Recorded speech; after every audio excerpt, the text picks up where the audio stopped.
Vous ne dormez plus depuis l'attaque des fourmis. Vous avez tremblé pour le docteur Chapman. Mais tout ça n'était rien face à l'invasion des Micraspus sanguineus à Boulogne-sur-Mer. Une histoire terrifiante qui menace la biodiversité de la Côte d'Opale. Tout débuta à la fin du XXe siècle. De petits êtres planctoniques aux allures inquiétantes embarquèrent au bord de leur engin flottant dans les ports d'Asie de l'Est. Pas besoin d'échelle pour grimper à bord, un système ingénieux de pompage de l'eau afin de remplir les ballasts permet aux larves d'embarquer clandestinement. Le voyage dure quelques semaines au cours desquelles la larve subit des métamorphoses pour se transformer en forme mégalope. Une fois larguées en mer, les larves subissent une dernière métamorphose pour se transformer en jeunes adultes. C'est en 1999 que les premiers spécimens ont été découverts, plus précisément dans le port du Havre. Nous nous sommes rendus sur une plage du Portel près de Boulogne-sur-Mer afin d'évaluer la population de ces crabes.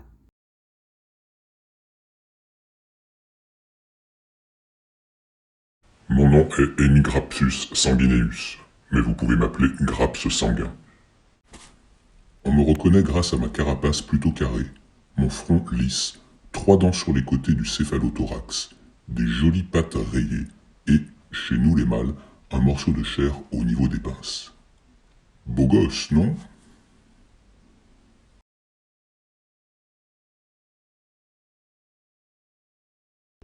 Nous avons délimité des zones de 1 mètre carré à l'aide de cadras que nous avons fabriqués.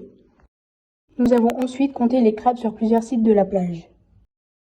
Au final, nous avons retrouvé de très nombreux Graps sanguins sur les 3 sites, mais le crabe vert, espèce locale, a disparu. C'est un indice sur le caractère invasif de l'espèce. On se rend, vous nous avez débusqués. Mais pourquoi nous déclarer comme invasifs ? Pour déclarer une espèce invasive, c'est pas toujours très simple. Il faut montrer que l'espèce est capable de se reproduire déjà. Donc ça vous montre que l'espèce introduite est acclimatée à son milieu et qui, en effet, en général, vont avoir tendance à remplacer une ou des espèces qui étaient présentes avant dans le milieu. Carcinus maena c'est toujours présent, mais dans des niveaux beaucoup plus bas, c'est-à-dire qu'il est beaucoup moins présent dans la zone de balancement des marées. Il va être maintenant trouvé principalement là où il y a toujours de l'eau. Donc il a pris la niche de l'espèce locale dans cette zone de balancement des marées.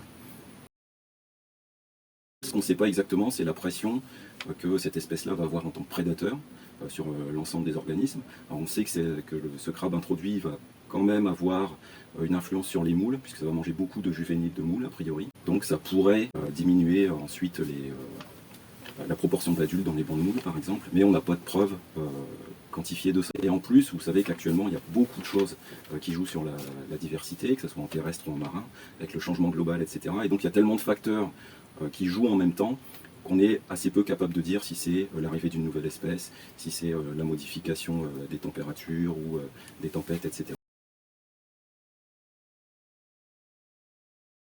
L'espèce locale était beaucoup plus grosse.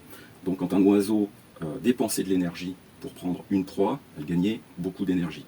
Ici, elle va dépenser de l'énergie pour une proie, mais qui va être de beaucoup plus petite taille. Donc le ratio entre l'énergie dépensée et l'énergie que l'animal va acquérir en consommant la proie ne va pas être le même. Donc ça veut dire que ça va modifier quand même les flux d'énergie dans le réseau trophique. Alors ça, c'est très difficile à quantifier. Dès la première année, les femelles sont matures sexuellement, elles peuvent se reproduire, elles peuvent avoir plusieurs événements de ponte sur une année.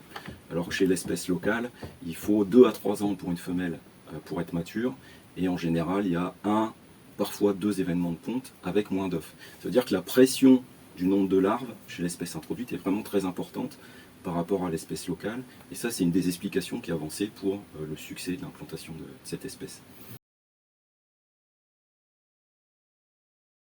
Il y a des opérations qui ont été plus ou moins réussies, mais pour des espèces comme des crabes, par rapport à leur façon de se reproduire, de se disperser, c'est pratiquement impossible, c'est-à-dire que ça serait... c'est les 12 travaux d'Hercule, on s'en sortirait jamais. Le crabe sanguin peut être déclaré comme invasif pour 3 raisons. Il prolifère dans le milieu, il entraîne la modification de la biodiversité, et il présente une menace économique car il peut faire des dégâts dans les élevages de coquillages comme des élevages de moules et d'huîtres.